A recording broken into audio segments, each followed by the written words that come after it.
ערב טוב ומבורך ברשות מוריי ורבותיי. Be'ezrat Hashem Yitbarach, on étudie la paracha de la semaine, parashat Hashavua, parashat Vaishlach. Notre paracha, une paracha qui parle de la rencontre entre Yaakov et Esav. Et on va voir que la démarche est très très étrange entre Yaakov, comment il va s'approcher de son frère Esav, qu'il n'a pas vu depuis si longtemps, depuis une vingtaine d'années. Maintenant, il va le rencontrer. Et on va voir dans notre paracha un grand enseignement parce qu'on va parler de la notion est écrite dans la Gemara, dans Masechet Yevamot. La Gemara nous dit qu'Akadosh Baruch Hu, il juge, il se comporte avec les tzadikim, kechut hase'ara, c'est-à-dire que il va les juger très sévèrement. Des choses qu'avec des gens simples, des juifs simples, alors ça ne sera pas considéré une erreur. Chez les tzadikim, Akadosh Baruch Hu dan kechut hase'ara. Et le Ramchal, Rabbeinu Moshe Chaim Luzzatto, dans son livre Mesilat Yesharim, il dit que nos parachiotes, et cette paracha en particulier, nous enseignent cet enseignement qu'Akadosh Baruch Hu dan kichut hase'ara. Et moi, ce que j'ai envie d'essayer de comprendre aujourd'hui, c'est quoi cette notion? Pourquoi les tzadikim, on est plus sévère avec eux? Au contraire, on aurait dû dire l'inverse. Quelqu'un qui a déjà prouvé son amour profond pour Hachem, quelqu'un qui a prouvé son honnêteté, il a prouvé son attachement à Akadosh Baruch Hu. Alors s'il faute, une petite faute, quelque chose qui est vraiment petit, alors on va essayer peut-être de lui pardonner. Ou même si on lui donne une punition, ce sera quelque chose qui est en considération. Mais là, on va voir dans le paracha que des petites erreurs de nos avot, les patriarches, ils ont des punitions énormes et immenses. Ça, c'est ce qu'on va essayer de traiter ce soir, ce qu'on va essayer de comprendre, Bezrat Hashem. Alors, notre paracha, elle a 4 chapitres, du chapitre 32 au chapitre 36. Le premier chapitre de la paracha, bien sûr, c'est tout ce que Yaakov, il va envoyer des messagers, des anges à Esav pour lui dire, regarde, j'ai envie de retrouver contact avec toi, etc., etc. Et le Perek Lamed Bet, Lamed Gimel, le deuxième chapitre, c'est la rencontre même, lorsqu'ils vont se voir pour la première fois, mais il y a tout un protocole. Il va envoyer les servantes et leurs enfants, et après il va envoyer les imaot. Après, c'est-à-dire qu'il y a tout un protocole, toute une mise en scène qui se fait pour arriver chez Esav, qui est très étrange. Pourquoi Yaakov, il se rabaisse à ce point-là? Pourquoi vraiment il utilise toutes ces manières de politesse, etc. Ensuite, le Perek Lamed Dalet, le troisième chapitre de la paracha, c'est l'histoire de Dina et Shrem. Dina va être pris en captivité par Shrem et il va la violer. Et donc, de là va venir l'idée de faire à, la Brit Mila à tous les habitants de Shrem, et Shimon et Lévi vont se lever pour tuer, abattre tous les gens de Shrem. Aussi une paracha, aussi un sujet intéressant. Le chapitre 35, la Medhe, Yaakov se retire, et qu'est-ce qui va se passer? On a une bénédiction qui va être donnée à Yaakov Avinu, que son nom ne sera plus seulement Yaakov, mais il sera aussi Israël. Le Rachaim Akadosh, il fait relever une réflexion qu'il y a une différence entre Yaakov et Avraham Avinu. Vous savez qu'Avraham Avinu aussi, on lui a changé son nom. Il s'appelait Avram, et maintenant il s'appelle Avraham. Yaakov s'appelait Yaakov, maintenant il s'appelle Israël. Mais il y a une différence. C'est que Avraham, son nom d'avant, son nom Avram, il a été complètement annulé. Et celui qui appelle Avraham, il appelle Avram, au verbe assez. Il transgresse un interdit de la Torah. Par contre, chez Yaakov Avinu, son nom Yaakov est toujours resté. Et le deuxième nom, c'est un deuxième nom. Ça a été rajouté, Israël, Yaakov et Israël. Et le Rachaim Akadosh, il nous fait la réflexion, il nous fait réfléchir. Pourquoi cette différence? Il a une explication, peut-être qu'on la verra tout à l'heure. Et voilà que le dernier enfant de Yaakov Avinu va naître, Binyamin, mais Rachel Imenu va mourir à l'accouchement. Et donc, elle va être enterrée là-bas. Et là, qu'est-ce qui se passe? Il y a marqué à la fin du chapitre Lamed He, Vayhi bishkon Israël ba'aratzai, vayelech Reuven, vayishkav et bilha pilegesh avi, vayishma Israël. Reuven, nous dit la Torah, va avoir des relations avec la femme de son père. Nous dit Rashi tout de suite que la Gemara dans Masechet Shabbat, page 55, Nunhe, nous dit la Gemara Masechet Shabbat que celui qui dit que Reuven a fauté, il est dans l'erreur. Reuven n'a pas fauté. En fait, il n'a pas eu de relation avec la femme de son père. Mais qu'est-ce qu'il a fait? Puisque sa mère, puisque Rachel est décédée, pas sa mère, parce que lui c'est le fils de Léa, puisque Rachel est décédée, il a pris le lit de chez Rachel, le lit de son père, et il a placé, comme nous dit Rashi, Bilbel Yetzoe Aviv. Il a pris le lit, la tente de la tente de Rachel, et il a mis dans la tente de Bilha. Et ça c'était l'erreur. On verra tout à l'heure dans Rashi. En tout cas, si vraiment Reuven n'a pas fauté, alors pourquoi la Torah nous dit Vaishkav et Bilha? Quand on lit Vaishkav et Bilha, on entend que Reuven a fauté. Donc ça aussi, c'est quelque chose à comprendre.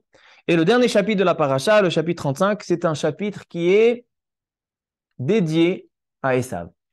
On nous parle de Esav, de sa descendance, des rois. Il y a eu des rois de Édom, Esav ou Édom. 8 rois qui étaient en Eretz Israël avant que les Juifs se sont installés en Eretz Israël. Vraiment un Pérec, un chapitre entier dédié à Esav, c'est aussi quelque chose de très étonnant. Voici les sujets de la paracha. Alors, ce qu'on va essayer de comprendre ce soir, on va poser quelques questions et après on va étudier le Mesilat Yesharim pour comprendre le sens de cette paracha. Première question, c'est que dans toute la paracha, on voit que la rencontre de Yaakov avec Esav, pourquoi cette rencontre? Je me suis posé la question. Yaakov était, on a vu dans la paracha la semaine dernière, pendant 21 ans et plus chez Lavan. Lorsqu'il a fini ce qu'il avait fait chez Lavan, il s'est marié avec ses femmes, il a eu des enfants, il pouvait rentrer en Eretz Israël, Eretz Kenaan, repartir chez ses parents, Yitzhak et Rivka. Vous savez que Yaakov n'a pas eu le sroud de revoir sa mère, puisqu'elle est morte pendant l'histoire avec Esav. Ils ont envoyé Dévorah. Dévorah, c'était la ménika de sa mère Rivka. C'était la femme qui allaitait les enfants. Et elle est morte dans la route. C'est-à-dire qu'il n'a pas eu le sroud de la revoir. Alors, la question, elle est très simple. Pourquoi Yaakov, quand tu as fini l'histoire avec Lavan, au lieu de repartir en Eretz Israël voir tes parents, pourquoi tu es allé voir Esav? Alors, on voit dans Rashi, dans plusieurs endroits, on va étudier ces Rashi, on voit qu'en fait, Yaakov, la rencontre qu'il a envie d'avoir avec son frère Esav, c'est pas seulement parce qu'il a languit, mais c'est pas du tout ça, parce qu'il n'est pas du tout intéressé d'être en contact avec Esav, mais c'est pour une simple raison. Yaakov, il a volé, entre guillemets, les bénédictions de Esav.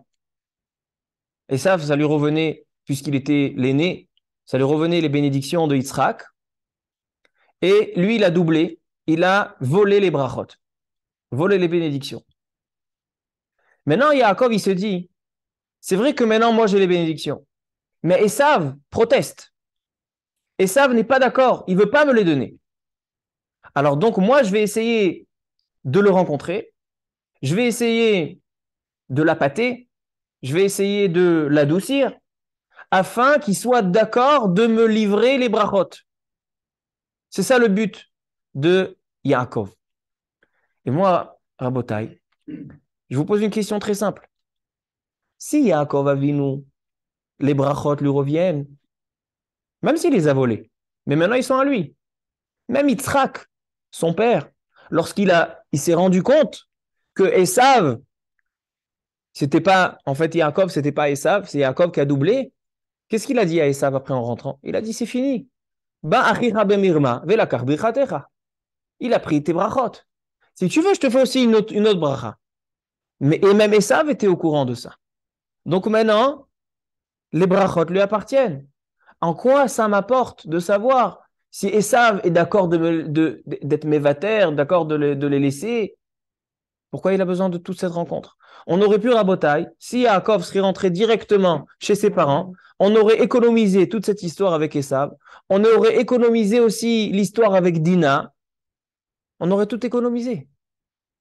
Alors pourquoi Yaakov, tu as besoin de l'acceptation, de l'accord de Esav, comme quoi il renonce au brachot? Ça, c'est une question qui est très, très difficile à comprendre, qui est très, très importante. Ça, c'est le premier point. Pourquoi Yaakov, il a besoin que Esav lui avoue sur les brachot? Maintenant, pour prouver ce que je dis, juste, on va voir dans les rachis, d'où j'ai sorti ça. Regardez dans le deuxième rachi de la paracha. La Torah nous dit au début de la paracha, Vaishlach Yaakov malachim el Esav achiv, arta seir sede Edom, vaitzav otam lemor, kot omerun ladoni le Esav, ko amar avdecha Yaakov, im lavan garti vaecharad ata. Dit Rashi. Dans le pasuk He, im lavan garti. C'est quoi garti? C'est quoi garti? Garti, c'est habiter. Mais garti aussi, ça peut dire guerre. J'étais quelqu'un d'étranger. Lona seti sar vechashuv. Et la guerre. J'étais quelqu'un de simple. J'ai pas été, quand j'étais chez Lavan, j'étais pas quelqu'un d'important. Pourquoi il lui dit ça? Encha kedai lisnoti al birkot avicha sheberchani. Il dit, Yaakov à Esav, ne t'en fais pas. Ne me déteste pas parce que je t'ai volé les brachot. Parce que les brachot de papa ne se sont pas réalisés. Parce que Yitzhak, il a fait la bracha à Yaakov, Eve gevir leachecha. Tu seras quelqu'un d'important et quelqu'un de connu, et quelqu'un quelqu'un qui sera au-dessus de tout le monde. Si moi quand j'étais chez Lavan, j'étais quelqu'un de simple, c'est que la bracha ne s'est pas accomplie. Donc voici le premier argument que Yaakov présente à son frère. Ne t'énerve pas, les brachot n'ont pas marché. Ça, c'est un premier rachi. Par la suite, on voit encore.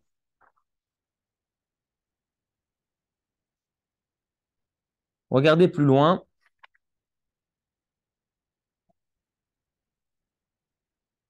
Il y a un troisième rachi, on va voir le dernier parce qu'on n'a pas le temps. Regardez dans le Perek Lamed Gimel Pasuk Tet. Là-bas, il y a marqué, lorsque Esav va rencontrer Yaakov, il lui dit, qu'est-ce que c'est tout ce camp? Alors il dit, ça c'est mes enfants, etc. Vayomer Esav, yesh li rav. Il dit, Esav à Yaakov, moi, Baruch Hashem, j'ai tout ce qu'il me faut, j'ai de la viande. Yehi lecha asher lach. Que tout ce que tu as, ça te reste. Qu'est-ce qu'il vient dire par là, Esav?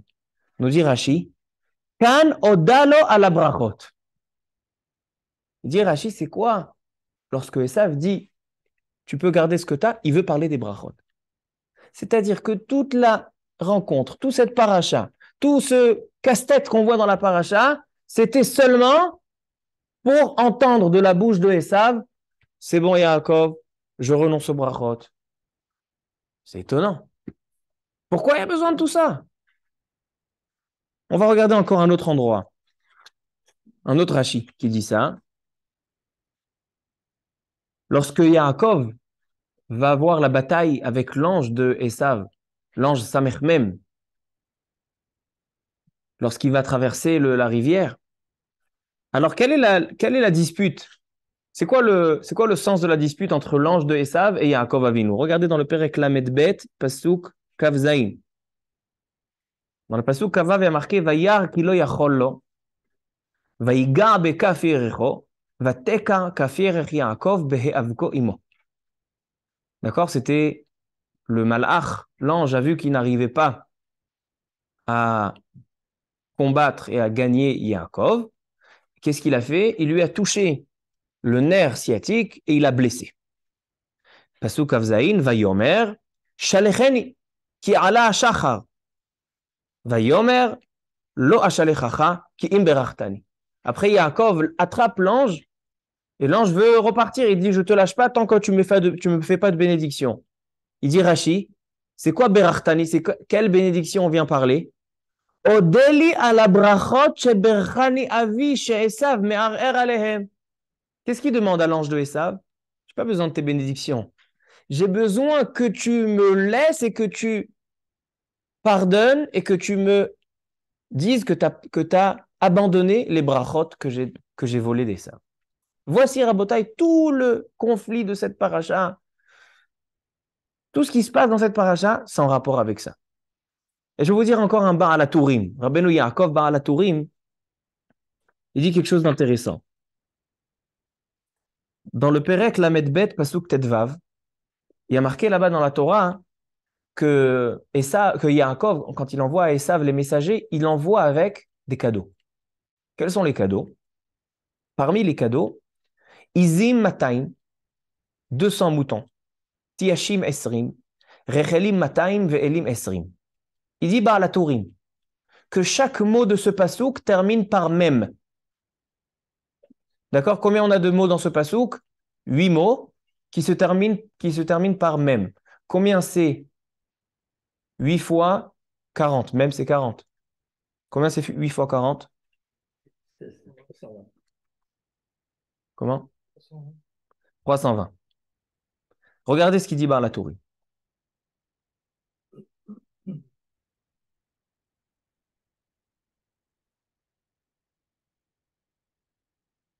Kol teva shel ze הפסוק מסיים במם, שבשביל הדורון ששלח לעשיו, והם תק"ן בהמות, il dit combien d'animaux en tout il a envoyé Yaakov à Esav? Tafkufnun. Tafkufnun, c'est 550. Velo samach alav tachat hakadosh baruch hu. Yaakov, il était pas boteach b'Hashem. Il devait avoir un bitachon b'Hashem. Pourquoi il envoie tous ces animaux à Yaakov? Lachen utzrechu banav lehavi tafkufnun korbanot beshana. Puisque Yaakov, il a envoyé à Esav 550 korbanot, 550 animaux. C'est pour ça que ces enfants, pour faire une rectification du manque de Emouna qu'a eu Yaakov, ils doivent emmener au Bet Amikdash. Vehem shmona memim. Voici les 8 memim. Donc c'est intéressant, il faut que je réfléchisse. C'est quoi les shmona memim? Si les shmona memim, 8 mem, c'est 320, alors comment il arrive le bar à la Tourim? Il faut réfléchir. Ou kenegdam malchou, maintenant écoutez bien ça. Ah, voilà, c'est ça les Shmona Memim. Il dit que les 8 mêmes, c'est 8 Melachim. À la fin de la paracha, il y a marqué que combien de rois il y avait chez Esav, chez Edom en Eretz Israël? 8 rois. Il dit ça aussi, c'est en punition du manque de Emouna de Yaakov. Donc en fait, Rabotai, celui qui pose la question, c'est Baratorib. Et c'est un Midrash Rabbah. Le Midrash Rabbah aussi pose cette question. Il dit Midrash Rabbah, pourquoi Yaakov Avinu, pourquoi tu te rabaisses devant Esav? Alors, avant de continuer, venons, on résume. Qu'est-ce qu'on a vu pour l'instant? On a une question. Yaakov Avinu, les brachot t'appartiennent. Maintenant, ils sont à toi, les brachot. C'est vrai que tu les as volés, mais maintenant, ils sont à toi. Pourquoi tu as besoin d'aller chez Esav qui va avouer sur les brachot? Ça, c'est la première question. Deuxième question. Yaakov Avinu, on voit dans les Mefarshim qui relève un manque de Emouna chez Yaakov. Tous les efforts qu'il fait, les korbanot, les animaux qu'il envoie. Et le Midrash, il continue. Le Midrash Rabbah, il dit que Yaakov, il a appelé Esav 8 fois Adoni. Adoni, Adoni, Adoni, Adoni. Il dit, pourquoi il a appelé Adoni? Il dit, le Midrash, toi, tu as appelé 8 fois Adoni, alors Esav, il va recevoir 8 Adoni. Qu'est-ce que c'est quoi? Il va recevoir 8 rois. 8 rois en Eretz Israël avant les Juifs, c'était de Esav, Edom. Pourquoi? Parce que Yaakov, il a dit 8 fois Adoni. Donc on voit ici d'un côté un manque de Emouna de la part de Yaakov. Mais d'un autre côté, Rabotai, on voit que on voit inversement. Rashi ramène.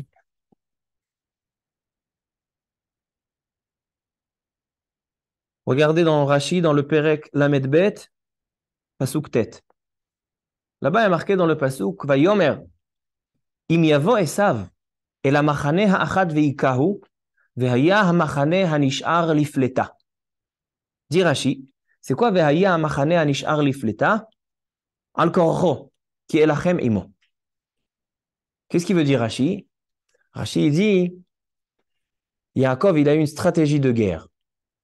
Il a dit ici, Esav va décider, parce que maintenant je lui ai envoyé des messagers, donc il est au courant que je suis là. Si jamais Esav va décider de faire la guerre avec moi, alors j'ai un stratège. Je vais diviser le camp en deux.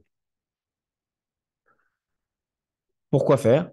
Parce que lorsque Esav viendra me combattre, si jamais il vient, moi je combattrai avec la moitié du camp, et le temps de faire la bataille, même si je la perds, mais le temps de faire la bataille, parce que je ne vais pas me laisser faire. Il dit, Yaakov, moi je vais me battre. Alors la deuxième partie du camp, elle pourra rester en vie. Alors il dit, Rashi, etkin et atzmo le shlosha dvarim. Yaakov s'est préparé pour la rencontre avec Esav avec trois choses. Les Doron, il a envoyé des cadeaux. Les Tfila, il a fait une prière quand il a dit Elohé Avi Abraham. Ou les Milchama. De là, on apprend que lorsqu'on a une rencontre avec un ennemi, il faut s'organiser de trois manières. Il faut essayer de l'adoucir, lui donner des cadeaux. Il faut bien sûr faire une prière. Et il faut aussi s'organiser de peur qu'il fasse la guerre. Donc, ce sont trois manières de Ishtadlut. D'accord? C'est la Ishtadlut, c'est le minimum que l'homme il doit faire. Ne va pas comme ça avec les yeux fermés. Là, tu vas rencontrer Esav. Non, il faut s'organiser. Alors, à Botaï, je vous pose une question. D'un côté, on voit dans Rashi que c'est bien ce qu'il a fait. Il s'est préparé pour trois choses. Et de là, on nous apprend à nous que lorsqu'on va rencontrer des ennemis, il faut s'organiser dans les trois choses. D'un côté, on voit que c'est une ishtadlout. Mais de l'autre côté, on voit dans le Midrash que non, que c'est un manque de Emouna. Alors, qu'est-ce qu'il faut faire? On ne sait plus qu'est-ce qu'il faut faire. Le Ramban, il ramène un Midrash. Dans le Midrash, il y a marqué une histoire. Que Rabbi Yannai, lorsqu'il allait chez la Malchoute, il allait chez les rois. Parce que, vous savez, avant, comment ça marchait? Avant, les Juifs, ils avaient leur propre police, d'accord? Ils avaient leur propre gouvernement. Et les rois, dans tous les pays, ils faisaient confiance aux Juifs. Mais il y avait un représentant des Juifs. Dès que ça n'allait pas, on demandait aux représentants des Juifs de venir pour voir, etc. Mais les Juifs étaient assez autonomes. Rabbi Yannai, il était convoqué plusieurs fois chez la Malchoute, d'accord? Non, ils allaient chez les rois pour aller voir qu'est-ce qui ne va pas. Et il dit le Midrash qu'à chaque fois que Rabbi Yannai allait chez le roi, il étudiait Parashat Vaishlach. Il étudiait cette paracha. Parce que de cette paracha, on apprend comment on doit s'organiser quand on a une rencontre avec l'ennemi. Et il raconte le Midrash que toutes les fois où il étudiait Parashat Vaishlach, il savait qu'il ne prenait pas avec lui des Romains. Les Romains, ils voulaient l'accompagner, d'accord? Il y avait c'était la Malchut Romi, c'était la royauté de Rome. Ils voulaient l'accompagner. Alors, qu'est-ce qu'il faisait Rabbi Yannai? Il dit non, moi j'ai envie de marcher seul, laissez-moi. Parce il a vu dans la paracha que Yaakov n'était pas intéressé de marcher ensemble avec Esav. Parce que quand Esav lui dit viens chez moi à Seir, il dit Yaakov non, non, non, Eladim Rakim, Utfakum, ils vont mourir. Laisse-moi, je vais partir à mon rythme. Pourquoi? Parce qu'il ne voulait pas marcher avec lui. Donc Rabbi Yannai, il disait aux Romains non, non, Ani elech levad. Moi je vais partir tout seul. Et nous raconte le Midrash qu'une fois, Rabbi Yannai n'a pas étudié Parashat Vaishlach avant d'aller chez la Malchoute. Et cette fois-là, les Romains, ils l'ont accompagné. Et de là, il lui est arrivé des ennuis. De là, on voit, qu'est-ce qu'on voit ici? Que la Parashat Vaishlach nous apprend des enseignements de Ishtadlut. Alors, comment le Midrash il nous dit que Yaakov, c'est un manque de Emouna? C'est Ishtadlut ou c'est un manque de Emouna? D'accord? Alors, pour l'instant, on a deux questions dans notre parasha. La première, c'est pourquoi Yaakov, il a besoin que Esav lui avoue sur les brachot. Et la deuxième, c'est est-ce que Yaakov, tout dans la manière qu'il procède pour rencontrer son frère, c'est Ishtadlut ou c'est un manque de Emouna? Ça, c'est la deuxième question. Troisième question, Rabotai. Il est marqué dans le Midrash Rabbah, dans un autre endroit, dans Parasha Aintet Otzain. Il dit le Midrash. Vaïken et chelkat asade asher natasham aholo bemea kesita. Qu'est-ce qui est marqué dans le pasouk? Que Yaakov, lorsqu'il est arrivé à Shrem, il a acheté une part de terre. Pourquoi? La Torah ne nous dit pas pourquoi il a acheté cette terre. Mais le Midrash, il nous dévoile pourquoi. Il dit le Midrash. Amar Rabbi Yodan, Bar Simon. זה אחד משלושה מקומות שאין אומות העולם יכולים להונות את ישראל, לומר גזולים הם בידכם. ואלו הם מערת המכפלה, בית המקדש וקבורתו של יוסף. Il y a 3 endroits en Eretz Israël que les nations ne peuvent pas protester contre le peuple juif. Quels sont ces 3 endroits? Le Beth Amikdash à Jérusalem, Me'arat HaMachpelah à Hebron, Kiryat Arba, et le Kever Yosef à Shrem. Maintenant, c'est très intéressant qu'aujourd'hui, ces 3 choses, c'est les endroits les plus contestés. Mais le Midrash, il nous dit, pourquoi les Goïm, les nations ne peuvent pas protester? Parce qu'ils ont été, non seulement ils appartiennent aux Juifs, parce que c'est Eretz Israël, mais ils ont été aussi achetés avec de l'argent. On a vu ça. Me'arat HaMachpelah, Avraham Avinu, il a acheté à Hebron, il a acheté chez Benechet, d'accord? Arba meot shekel kesef envers la socher. Il a payé une grande somme. Ici, dans la paracha, Yaakov, il achète Shrem. Qu'est-ce qui va se passer avec Shrem? On va enterrer par la suite Yosef Hatzadik. Il a acheté Bemea Kesita. Et le Makom de Beth Amikdash, David Amelech, il avait acheté avec Arnon. On voit dans le Sefer Melachim. Alors, ces 3 endroits, ils étaient achetés. Dvar Pele. C'est quelque chose de très, très bizarre. Si ça appartient à Am Israël, Eretz Israël, ça a été donné à Am Israël. Pourquoi il y a besoin de les acheter avec de l'argent? Ma'inyan Bezé. Il dit le Midrash, Shlosh Tamekomot, que les nations, ils ne vont pas avoir pouvoir dire ce que ça leur appartient. Or, maintenant, aujourd'hui, dans notre génération, on voit que ce sont les 3 endroits les plus brûlants. Le Kever de Yosef Hatzadik à Shrem, Me'arat HaMachpelah, Makom HaMikdash, c'est les endroits où tout le monde, toutes les nations, ils veulent s'emparer de ces endroits-là. Tmiha Gedola, Tzarich La'avin Gam et Zeh. Et Rabota, une dernière question. Une dernière question. Et après, on donne la réponse. Regardez Rashi. Dans l'histoire avec Dina. Avant l'histoire avec Dina, Rashi nous dévoile pourquoi ça s'est passé. Regardez Perek Lamed Bet, Pasuk Kav Gimel. Il y a marqué Vayakom balaylahu Vayikach et chete nashav et chete shifrotav. C'est lorsque Yaakov quitte Esav. Il prend ses 2 femmes et ses 2 servantes. Vayetachad asar yeladav. Et ses 11 enfants. Pour l'instant, je suis dans le Pasuk, je ne suis pas encore dans Rashi. Vayavor et ma'avar yabok. Pasuk Avdalet. Vayikachem vayavirem et anachal. Il dit Rashi dans Pasuk Gav Gimel. Vayetachad asar yeladav. Ses 11 enfants. Vedina echanaïta. Où elle était Dina? Pourquoi la Torah ne nous dit pas 12 enfants? Il y avait aussi Dina, 11 enfants, c'est les garçons. Pourquoi tu ne comptes pas les filles?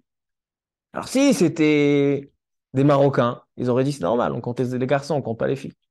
Mais Yaakov Avinu, il n'était pas marocain. Yaakov Avinu, il était Yerushalmi, il était d'Eretz Israël. Alors donc, pourquoi il n'a pas compté Dina? Il dit Rashi.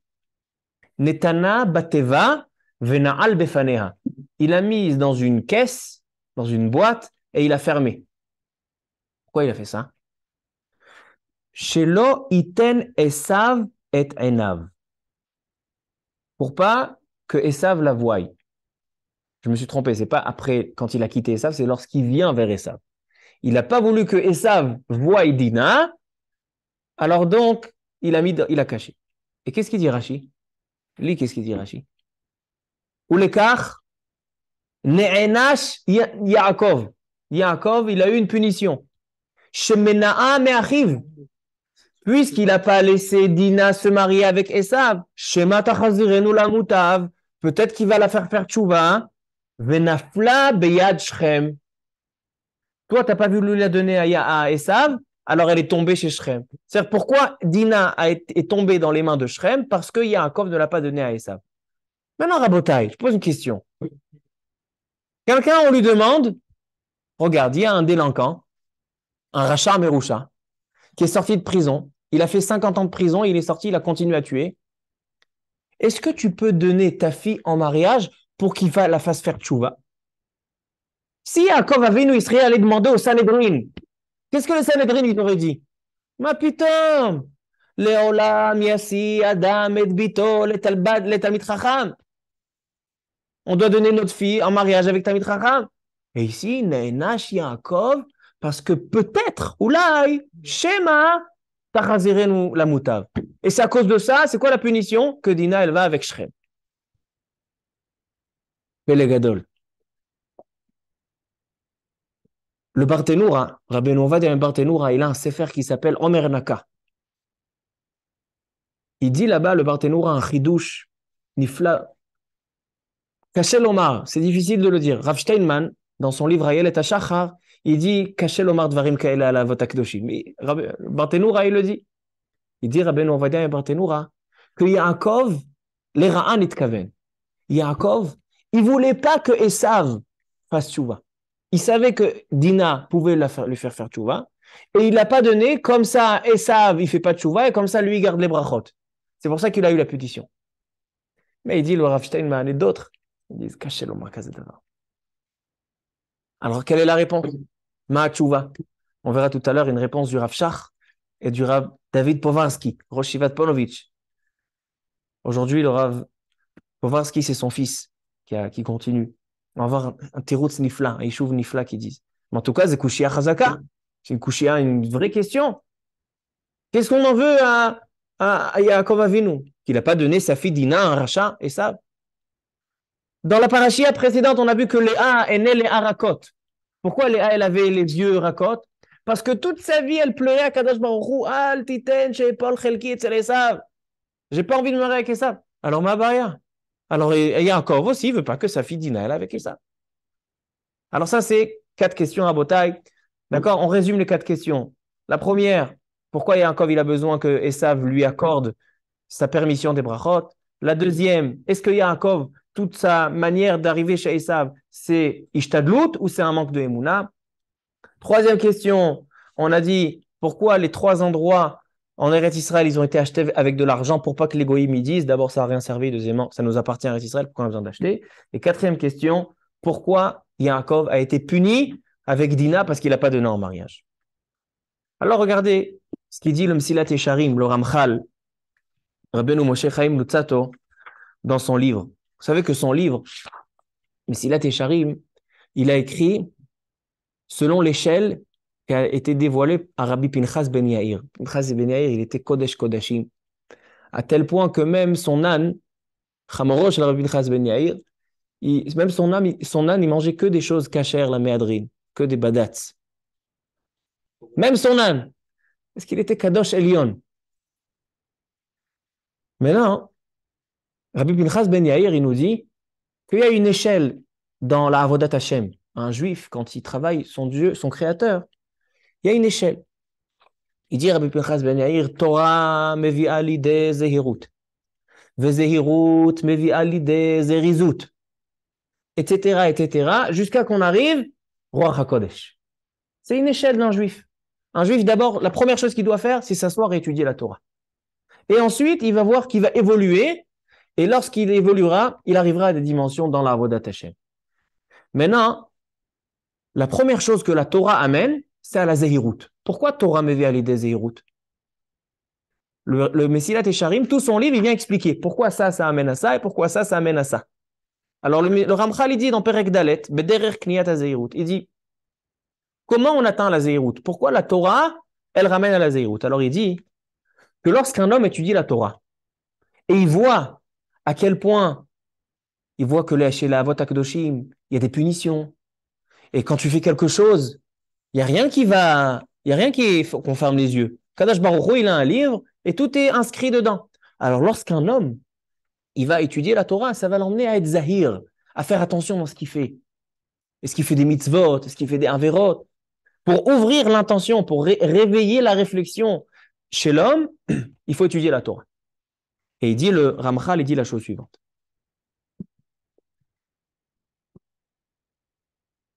עוד אמרו ביבמות קכ"א עמוד ב' וסביביו נסערה מאוד. il y a marqué dans le Teilim, David Amelech, il dit, Usvivav nis'ara me'od. C'est quoi Svivav nis'ara me'od? Que tous ceux qui entourent Akadosh Baruch Hu, nis'ara me'od. C'est quelque chose qui est très, très se'ara, quelque chose qui est... On va voir la drasha. On va voir la drasha. Elle dit la Gemara, c'est quoi Usvivav nis'ara me'od? Melamed. She'akadosh Baruch Hu medakdek im chasidav kichut ha'sa'ara.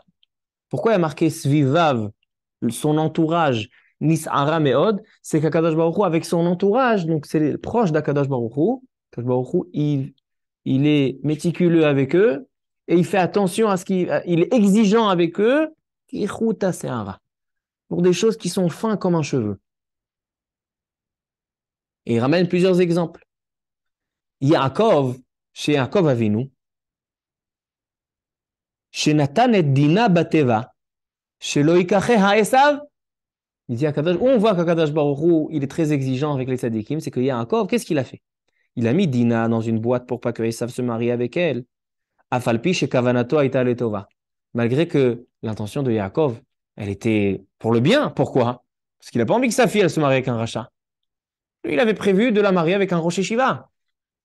Achlefi chez Mana Chesed Me'achiv, mais puisque il aurait pu arriver du bien à son frère, alors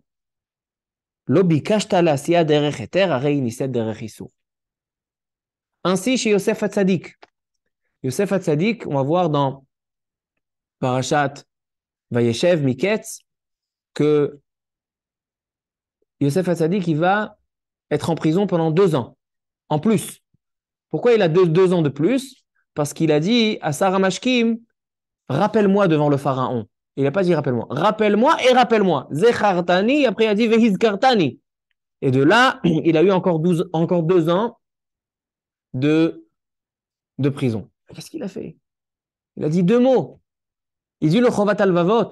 Il dit que, normalement, on doit faire une ishtadlout pour sortir de prison. Yosef Hatzadik, c'est normal qu'il dit au Sarah Mashkim, rappelle-moi devant le pharaon qui me sort. Il dit le Chovat al-Vavot. Il dit c'est vrai. Un homme, il doit faire ishtadlout. Mais chez David Ameler, chez Yosef Hatzadik, même cette ishtadlout, elle est inutile. C'est-à-dire, à Botaï, il dit le Ramchal, il dit qu'il y a des tzadikim que normalement chez quelqu'un de simple, lorsqu'il fera cette chose, c'est pas un interdit, mais s'il s'agit d'un tzadik, alors c'est très grave. C'est pour ça que Yosef Hatzadik, il a fait une ishtadlout, mais dans son niveau de tzidkout, même cette ishtadlout, elle n'était pas nécessaire. Selon Sarah Botaï, on peut comprendre aussi, Yaakov Avinu. Yaakov Avinu, normalement, il n'était pas censé donner sa fille à Esav. Pourquoi? Parce que c'est un rachat? Non, mais peut-être que tu aurais dû demander à Kadosh Baruch Hu, tu aurais dû faire un effort. Il dit le Rav Shach. Écoutez ce qu'il dit le Rav Shach, le Rav Povarsky. Les deux, ils disent la même chose. Ils disent, Yaakov Avinu, lorsqu'il a fermé la boîte de Dina, il a fermé un petit peu vite la boîte. Il n'avait pas quelque chose dans son cœur qui le dérangeait, mais peut-être qu'elle peut faire tchouva à mon frère. Alors à son niveau, c'est une faute. Et c'est ça sa grande punition qu'il a eu sur cette faute-là. Ça veut dire à Botaï qu'il dit le Ramchal que le sens de ces parachiotes, on voit, et ainsi, selon ça, je peux comprendre aussi la manière de procéder de Yaakov devant Esav. C'est une ishtadlout, et tkin et tatzmo, les doron, les tfila, les milchama, ou bien c'est un manque de émouna. La réponse, elle est tchouva. Oui, c'est une ishtadlout, mais chez Yaakov Avinu, c'est un manque de émouna. Parce qu'à son niveau, il n'avait pas besoin de le faire. Vous voyez, Rabotai, comment Akadosh Baruch Hu, il est medakdek im tzadikim. C'est pour ça que c'est un manque de émouna. C'est pour ça que il devait demander à donner Dina à Esav. Et c'est ainsi chez Réhouven. Il y a marqué que Réhouven va ishkav et bilha pilegesh aviv. Et elle dit la Gemara dans Shabbat Nunhe, Kol haomer Réhouven chata eno ela toeh. Je comprends pas. Réhouven chata ou il a pas ou lo chata? La réponse elle est que Réhouven lo chata. Mais au niveau de Réhouven, badarga shelo, Kadosh Baruch Hu medakdek kichut hase'ara. Il a changé bilbel yetzu aviv. Alors on fait comme si la Torah elle fait comme si il a fauté. Mais il faut comprendre ça. Et ça, c'est ce qu'on va terminer le shiur avec ça. Pourquoi Akadosh Baruch Hu, il est si sévère avec les tzadikim? Alors j'ai vu, et avec ça on terminera le shiur, une explication du Shevet HaLevi, le Rav Wosner alav Shalom. Il y a un livre, Shevet HaLevi à la Torah. Il n'y a que sur Bereshit. Il dit le Rav Wosner à la Torah, Shevet HaLevi, il pose une question. Il y a marqué dans le Midrash, Amar lo Akadosh Baruch Hu le Yaakov, Ani el ba'elyonim ve'ata el batartonim. C'est pour ça qu'il y a marqué Vaikra el Elohei Israël. Il dit Akadosh Baruch Hu à Yaakov Avinu, moi je suis Dieu en haut et toi tu es Dieu en bas. Il demande le Rav Wosner, de Akadosh Baruch Hu, il dit à Yaakov Avinu, elle en bas. Veri, un Dieu en bas. Basar Vadam, c'est un Dieu, Elohim. Comment c'est possible? Il dit le Rav Wosner d'Avar Nifla. Il dit le Rav Wosner, il y a marqué dans le Pasuk, Vaïvater Yaakov levado, vaï avec Ish Imo adalot hashachar. Lorsque Yaakov a combattu l'ange de Esav, le Samech même, alors il y a marqué dans le Pasuk, Vaïvater Yaakov levado. Il était seul. Dans le Midrash, il y a deux drashot. Deux drashot dans le Midrash. Une première, c'est quoi? Levado, c'est les cadeaux. On peut lire le bet avec un kaf, c'est-à-dire que Yaakov, il est resté pour une petite fiole. De là, on voit que tzadikim, chaviv alehem mamonam yoter migufam. D'accord? Quand Akadosh Baruch Hu donne à un tzadik même une petite fiole, il fait attention, et même il prend un risque pour ça. Il y a une autre drasha dans le Midrash. C'est quoi? Vaïvater Yaakov levado, ada udirtiv, venisgav Hashem levado. Akadosh Baruch Hu, il est aussi appelé levado. On voit ici une kiviachol hashva'a, une certaine comparaison entre Akadosh Baruch Hu et Yaakov Avinu. Lui, il est levado ou levado? Ma'apshat. Alors il dit, le Rav Wosner, alav shalom, il dit, c'est d'avar nifla. Il y a une Gemara dans Masechet Sota, dans la page 13. La Gemara, elle raconte que lorsque Am Israël sont venus d'Égypte jusqu'en Eretz Israël, qu'est-ce qu'ils ont ramené avec eux? Rabbi Gilbert. D'Égypte en Eretz Israël. Ils ont fait toute la traversée du désert avec quoi? Avec les eaux de Yosef, Atzmot Yosef. Et les gens dans le désert, les nations dans le désert, ils voyaient Am Israël et ils voyaient deux Aaronotes. Il y avait Aaron Abrit, il y avait l'armoire avec la Torah dedans, c'est le Mishkan, et il y avait Aarono shel Yosef. Umot haolam shoalim, il demande, il pose la question, les Umot haolam, pourquoi il y a deux Aaronotes? Pourquoi vous avez deux armoires? Alors les Juifs répondent, Kol ma sheyesh be'aron ze ki yem ze. Qu'est-ce que ça veut dire? Tout ce qu'il y a dans le Aaron Abrit, dans la Torah, tout ce qui est marqué dans la Torah, Yosef Akatzadik, il a accompli. Comme ça dit la Gemara dans Masechet Sota. C'est pour ça qu'il y avait deux Aaronotes. Mais qu'est-ce que ça veut dire? Dit le Rav Wosner qu'un juif, lorsqu'il accomplit tout ce qui est écrit dans la Torah, il se comporte comme Akadosh Baruch Hu. Vous savez qu'il y a marqué que Hashem, El Rachum Vechanun, nous dit la Gemara, si Akadosh Baruch Hu, il est Rachum, alors nous aussi on doit être Rachum. Si Akadosh Baruch Hu, il est miséricordieux, nous aussi. S'il est Chanun, s'il pardonne, nous aussi. Un juif, il a une mitzvah dans sa vie, il a une obligation de ressembler et de suivre les chemins d'Hachem.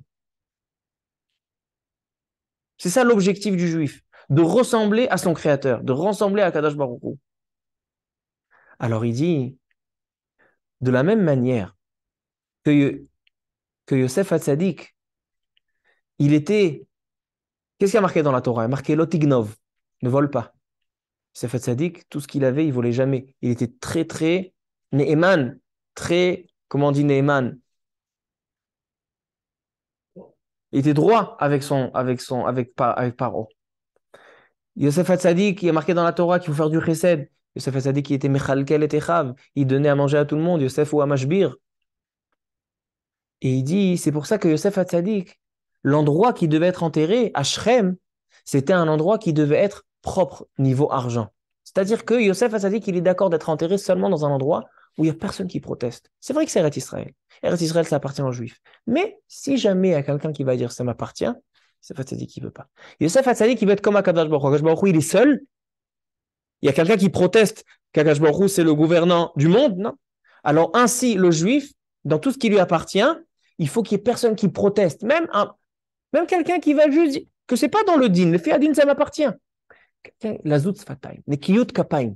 Il faut que tout le monde soit d'accord que c'est à moi, afin que je sois comme Akadosh Baruch Hu. Akadosh Baruch Hu, personne ne proteste. Nous, moi aussi, personne ne proteste. Maintenant, Rabotai, moi, j'ajoute sur les paroles du Rav Wosner, mais il termine le Rav Wosner en disant ainsi Yaakov Avinu. Yaakov Avinu, vaïvater Yaakov levado. Yaakov Avinu, il est revenu pour une petite fiole. Tu te mets en danger pour une petite fiole. Dit le Midrash, il dit le Rav Wosner, il dit Yaakov Avinu, il a montré que ce qu'Akadosh Baruch Hu lui a donné, c'est à lui sans aucune, il n'y a pas de contestant, et non plus lui, il ne laisse pas passer. Comme il est méticuleux, Yaakov Avinu il medakdek ben adam la makom, ainsi il est medakdek ben adam la chavero. Si ça m'appartient, ça m'appartient. Et même si je dois retraverser la rivière, je retraverse. Donc Yaakov Avinu, il se comporte comme Akadosh Baruch Hu, il est levado. C'est quoi levado? Quelqu'un qui est indépendant, quelqu'un qui est unique. C'est pour ça qu'il dit Ani Elokim bashamayim vata Elokim batartonim. Pourquoi? Ça, j'ai envie de rajouter sur ces paroles.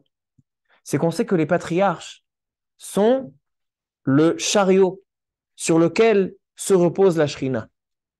Les Avot Akdoshim, Avram Yitzchak Yaakov, ils étaient Merkava la Shrina. C'était le char de la Shekhinah. Pour mériter à être le char de la Shekhinah, il faut que notre corps se comporte exactement comme Akadosh Baruch Hu. Alors maintenant, écoutez bien, Abotai. Selon ça, je comprends. Pourquoi Akadosh Baruch Hu, il est medakdek avec les tzadikim qui chut ase'ara? Pourquoi Akadosh Baruch Hu, il est si exigeant des tzadikim? Parce que les tzadikim, ils n'ont pas seulement une mission d'un simple juif, d'être bon juif, non. Les tzadikim, ils ont une mission d'être la résidence de la Shrina. Et pour être la résidence de la Shrina, il faut être mouchlam, il faut être complet. Et si tu n'es pas complet au centimètre près, alors non seulement que tu fautes, mais aussi tu fais rejeter la Shrina. Ça, c'est grave. C'est pour ça qu'Akadosh Baruch Hu, les tzadikim, il leur donne des punitions qui ont l'air pas en proportion avec la faute qu'ils ont fait. Parce qu'ils ont une grande responsabilité, ils doivent être Merkava la Shrina. Alors, Rabotai, vous allez me dire, est-ce qu'on a répondu aux 4 questions? On a posé la question, pourquoi Yaakov Avinu, il fait toute cette parachat Vaishlach, il va aller Shrem, Dina, il va aller chez Esav, donner des cadeaux, etc. Pourquoi tu as besoin de tout ça? Il dit Rashi, parce qu'il a envie que Esav lui renonce sur les brachot. Pourquoi tu as besoin? Ils sont à toi. Yaakov, il veut être l'évado. Yaakov, il a envie que ce qui lui appartient, il n'y a personne qui proteste. Il a envie que Esav, il dise, je te les donne. Parce que la tzidkou de Yaakov, elle ne permet pas d'avoir quelque chose qui est en soupçon. Ça, c'est sur la première question, donc on a répondu. La deuxième question, elle était, d'un côté, on voit que c'est une ishtadlout de se préparer, d'envoyer des cadeaux à l'ennemi, de faire une fila, de se préparer à la guerre. On voit que c'est une ishtadlout, c'est un minimum de faire. Et d'un autre côté, tu vois que c'est un manque de émouna, c'est à cause de ça qu'il y a les korbanot, etc. Il y a les rois. Mais Rabota, selon ce qu'on m'a expliqué, c'est très compréhensible. C'est que, pour qui c'est une ishtadlout? Pour un juif qui est ordinaire. Mais lorsqu'on parle de tzadikim qui sont Merkava, la Shrina, chez eux, il n'y a pas de notion d'ishtadlout. Donc chez eux, c'est un manque de émouna, comme chez Yaakov, comme chez Yosef Hatzadik. Et c'est comme ça aussi qu'on répond à la 4e question. Pourquoi Yaakov, il a été puni parce qu'il a donné Dina? Il n'a pas donné Dina. Ah, c'est normal qu'il ne donne pas Dina. À son niveau, il devait avoir un contre-cœur. C'est vrai que je ne peux pas la donner, mais peut-être à Kadosh Baruch Hu, peut-être qu'on peut trouver un autre moyen de faire tchouva à Esav, à son degré. Parce que c'est un degré de Merkava la Shrina. Et c'est pour ça que Rabotai, il y a 3 endroits en Eretz Israël qu'on doit acheter avec de l'argent. Me'arat HaMarpela, Bet HaMikdash et le Shrem, l'endroit de l'enterrement de Yosef. Pourquoi? Parce que ces 3 éléments-là, c'est la Shra'at Shrina. D'accord? À Me'arat HaMarpela, il y a la Avot HaKdoshim, c'est la résidence de la Shrina chez les tzadikim. Bet HaMikdash, c'est l'endroit où la Shrina elle descend. Yosef HaTzadik, c'est aussi un tzadik que la Shrina elle réside. Ces 3 endroits-là, ça doit être des endroits qui sont complets, c'est-à-dire que même point de vue argent, il n'y a pas de soupçon. Lorsqu'on parle de l'évado, lorsqu'on parle de la shrina, de la présence divine, il faut que ce soit comme à Kadosh Baruch Hu, il faut que ce soit à la perfection, complet, sans aucun point d'interrogation. Alors ça, c'est ce qu'on goûte dans cette paracha Rabotai. Et c'est ça ce qu'on doit apprendre, nous, comme il dit le Messilat Yesharim, ce qu'on doit retirer, nous, à notre niveau. On n'est pas à un niveau de Merkava la Shrina. Mais nous, ce qu'on doit apprendre, dit le Ramchal, c'est que lorsqu'on voit Kadosh Baruch Hu, comment il est méticuleux, comment il fait attention, il est exigeant des tzadikim sur la moindre chose, à quel point nous, à notre niveau, on doit faire attention à nos actions. Chaque chose a un impact. Chaque chose a il faut chaque chose réfléchir qu'est-ce qui se passe derrière. C'est vrai que je peux pas faire ça. C'est vrai que Yaakov, il peut pas donner Dina à Esav. Mais peut-être qu'il fallait demander, peut-être qu'il fallait faire quelque chose. C'est vrai que Yaakov, il était censé faire ça, Ishtadlut, mais peut-être qu'à son niveau, il n'y a pas besoin. Torah mevi'a l'idée zehirut. Par l'étude de la Torah, par l'observation dans ces parachiotes-là, dans ces histoires-là de nos patriarches, la Torah ne nous raconte pas des histoires pour rien. Elle nous raconte ces histoires afin qu'on comprenne que chaque action de l'homme, elle a un impact. Et ça nous emmènera à nous élever dans nos actions, à nous élever dans la voie d'Hashem, Be'ezrat Hashem. Shabbat Shalom U'Mevorach. Baruch Adonai Le'olam. Amen ve Amen.